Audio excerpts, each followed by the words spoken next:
pasado, de Menzies, ayer y hoy. Ayer, el viejo productor de Bernardo Neustadt se dio un gusto grande: recibir a la expresidenta de la República en sus oficinas de Infobae, y allí Daniel Haddad la miraba mientras se le venía a su cabeza seguramente el día que no podía dormir cuando lo obligaron a vender el paquete de Radio 10 y de C5 a Cristóbal López. Daniel Haddad había colocado primero una FM, después, en época de Menem, logró legalizar esa FM, que era trucha. Posteriormente consiguió una frecuencia que era de la radio de la ciudad de Buenos Aires, la 710, y pasaron a la frecuencia de Radio Argentina en el 1110 a la radio de la ciudad, descolocando y haciéndole perder una gran frecuencia histórica, también durante la gestión de Menem, y le dieron esa estratégica ubicación en el 710 al grupo de Daniel Haddad.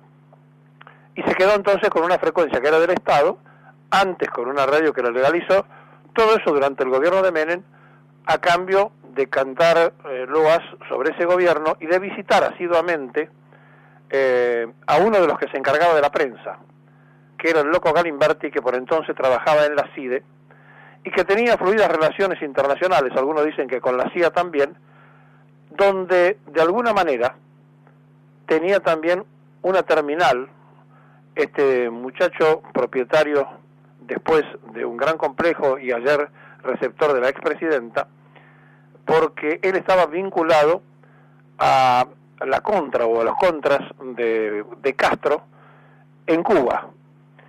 Y de allí él recibió históricamente un aporte importante de Mascanosa, hasta que se murió, y Mascanosa le pedía simplemente que hablaran en contra de Fidel Castro, y que sostuvieran esa lucha de los gusanos, como llamaban los cubanos a los que vivían en Miami. Toda esa situación requirió y necesitó de periodistas que hicieran ese trabajo, posicionó Radio 10 de una manera increíble, colocó después y consiguió a C5, también que la gente lo empezara a visualizar, hasta que se lo obligaron para que lo vendiera Cristóbal López. Ahora Cristóbal López tiene todo en venta, porque lo había comprado con la plata que no tributó al Estado, con 8.000 millones que no pagó. Entonces, entre los posibles compradores que no existen, pensaron que podía recomprar a Haddad, que ya le había dicho que no. O sea que la elección de Cristina, de Infobae, para hacer declaraciones no es casual, no existe la casualidad. Se lo he dicho muchas veces, todo tiene causa y efecto. Entonces fue a un medio que no es coincidente con lo que ella piensa, pero que no iba a ser hostil, porque ya lo habían domesticado. Es decir, ya lo tenían de alguna manera y lo conocían cómo y de qué forma gravitaba y pesaba. Y esto, no sé si lo habrá contenido un poco a Novarecio o no hizo todas las preguntas que había que hacer, no hizo las repreguntas que había que hacer cuando Cristina contestaba otras cosas, con otras preguntas o con otras interjecciones, pero en definitiva, algo que estaba pactado para 1 hora duró 2 horas, y allí entonces se le dio difusión nacional e internacional a las declaraciones que hizo la candidata senadora, que por lo general no es amable con este tipo de cosas desde que fue presidenta, porque anteriormente era muy partícipe de los programas de radio y de televisión, y de hecho en su familia escuchaban nuestro programa de Argentina 2000 constante y permanentemente, como su hijo narró en más de una ocasión cuando lo reportearon. Es decir que a partir de todos estos datos ilustrativos, no es que fue a Infobae porque sí, fue a Infobae porque dentro de las preguntas que podían venir, bueno, no iban a estar seguramente muy cargadas ni muy pesadas, y le iban a permitir lo que ella hizo, es decir, tomar la tangente y no repreguntarle sobre la tangente. Igual, el reportaje deja algunas cosas, y fíjense que los títulos de hoy son por lo general de los diarios de opositores, tanto La Nación como Clarín, tratan de contestarle lo que Cristina fue afirmando, diciendo esto es verdad, esto es mentira, y haciendo un análisis acerca de las cosas que ella dijo referidas a su gobierno.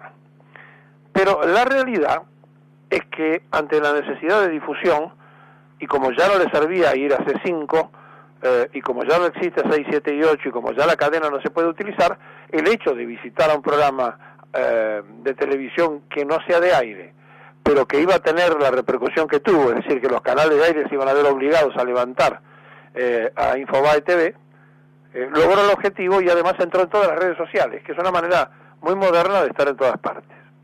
Así que, desde ese punto de vista, del objetivo publicitario, la expresidenta lo logró. Y no se extrañen que siga avanzando. Hacía tiempo había trascendido que Novarecio estaba detrás de esta nota. Algunos imaginaron que iba a ser para el Complejo América, pero ella en América sabe que en algún momento se jugaron por Massa, que ahora están realineándose con Macri, y entonces prefirió hacer esto que les comenté. Pero no fue a Infobae porque, como dijo la propia Cristina, después de País de España, las páginas internacionales que giran en las redes sociales, Infobae es una de las más leídas en castellano, más allá de que esto pueda ser cierto, sino que fue por razones obvias, como le estoy apuntando, porque además están insistiendo para que Haddad recompre, que él ya dijo 2 veces que no.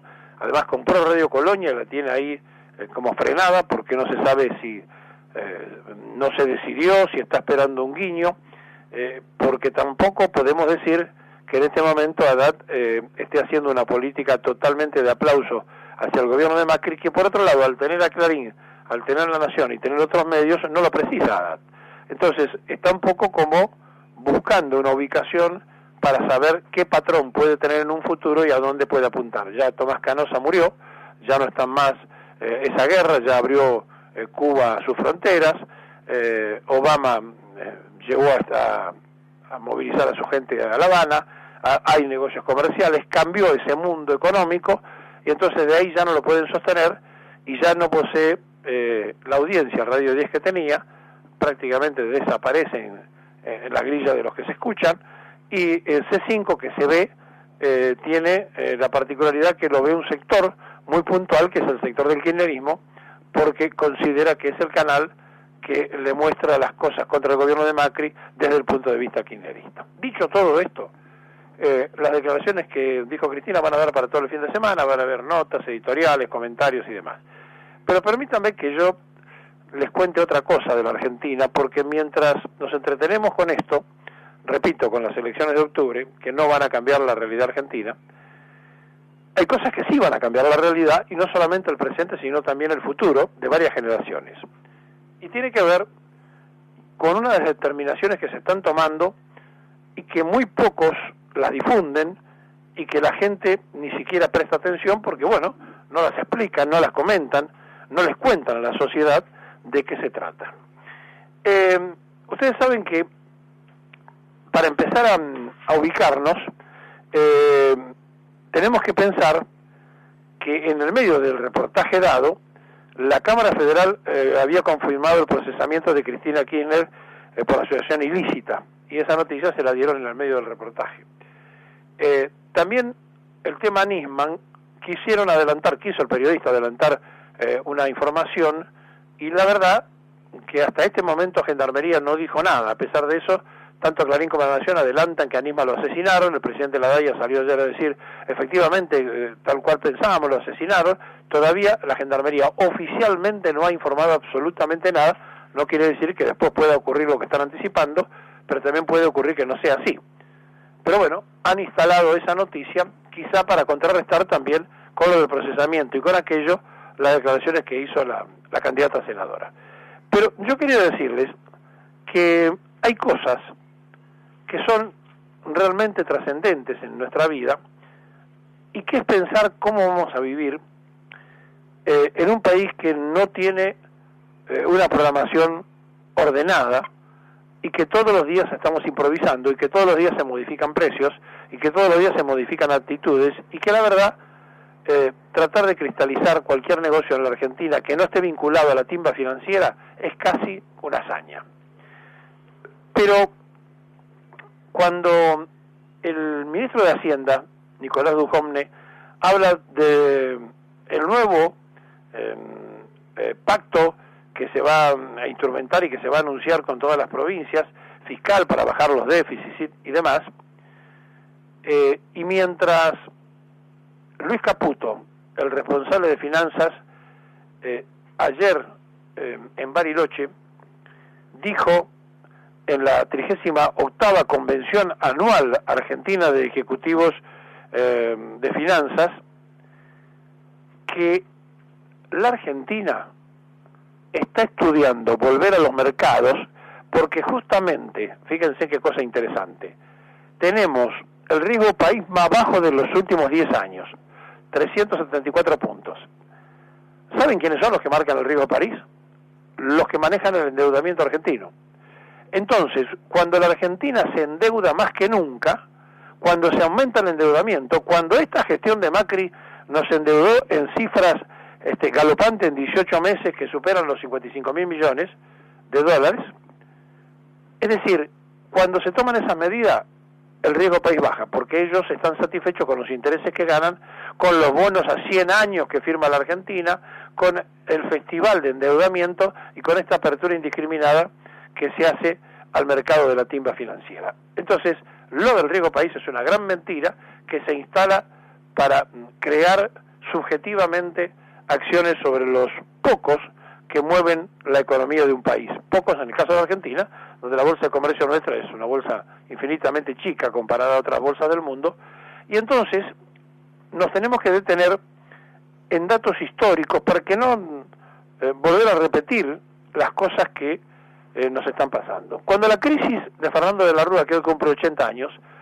del año 2001, y que muy poca gente lo juzga o lo recuerda por la cantidad de muertos que dejó y el desastre que hizo con la economía, decíamos, en la época de Fernando de la Rúa, que pasó a ser Fernando de la Ruina, hoy, en sus 80 años, la economía argentina tenía el 97% del endeudamiento en moneda extranjera. Es decir, todo lo que se debía generalmente en dólares y en alguna otra divisa. Hoy, nosotros estamos dentro del compromiso de endeudamiento. Atrás de Brasil, venimos nosotros en la región como los más endeudados en moneda extranjera, después atrás Uruguay y Perú. Es decir, estamos en una escala de ser los países de la región los que más nos endeudamos en moneda extranjera. ¿Y qué dijo Luis Caputo en esta convención? Que se está pensando seriamente en salida al mercado, porque es favorable, por eso del riesgo país que yo le dije, que bajó, y porque ahora sería interesante colocar deuda en otras monedas. El dólar sigue bajando, y entonces, ¿en qué moneda quieren colocar? Se los habíamos anticipado hace 15 días. En James, es decir, el acuerdo con los chinos, en suizos, francos suizos, y si no, ver si se puede hacer en euros. Es decir, no solamente nos van a dejar endeudados en dólares y en pesos, sino que vamos a estar endeudados, que ya estamos de hecho por la primera que llegaron de China en la época de Cristina, no solamente esos dineros de China que llegan como moneda para tener en cuenta, sino que también vamos a tener en cuenta la moneda de Europa y los francos suizos. Festival de deuda por todos lados. Y mientras tanto, se autorizó a las provincias que en estos 4 meses que restan del año se endeuden en 1.700 millones de dólares más, por lo cual va a llegar el endeudamiento general de las provincias reconocido y publicado en diciembre a 8.500 millones de dólares de las provincias. Y el año que viene van a tener que seguir endeudándose, porque esto fue lo primero que le dijo Macri cuando lo reunió la primera vez después de asumir la presidencia. Ustedes pidan que nosotros respaldamos. Por lo tanto, es un festival increíble de endeudamiento y ahora vamos a elegir toda clase de monedas, como para que no queden dudas. Mientras esto pasa, y la imaginaria del que más sufre, del trabajador, del que no tiene trabajo, piensa o dice, bueno, saldrán a protestar a la calle. Nosotros le dijimos la semana pasada y lo escribimos también que había que enfriar la calle. El gobierno tiene como objetivo enfriar la calle antes de las elecciones, y ayer en la CGT, donde se reunieron con la Pastoral Social.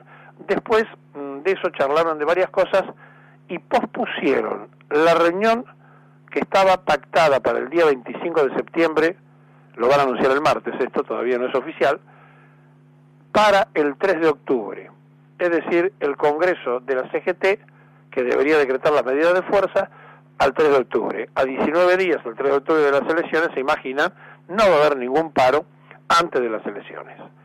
Dicho todo esto, eso le va a servir al país para seguir endeudándose, es decir, tranquilidad, movimientos sociales quietos, CGT quieta, sin protestas, sin la gente en la calle discutiendo, manifestando o expresándose, y por el otro lado, una imaginaria elección ganada por Cambiemos le daría una tremenda facultad: seguir el gran festival de endeudamiento de la República.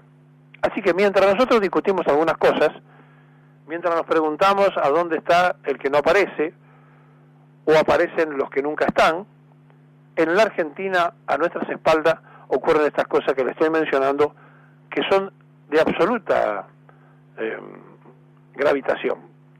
Fíjese hasta dónde se llega en este tipo de cosas, cómo estamos metidos en esto, que la provincia de Buenos Aires, que es la provincia que tiene más comprometido su PBI, de acuerdo a la ley de la coparticipación, que bajó del 22 al 18, por cada 100 pesos que se compromete en mover la provincia, hay 18 pesos que pertenecen a la deuda.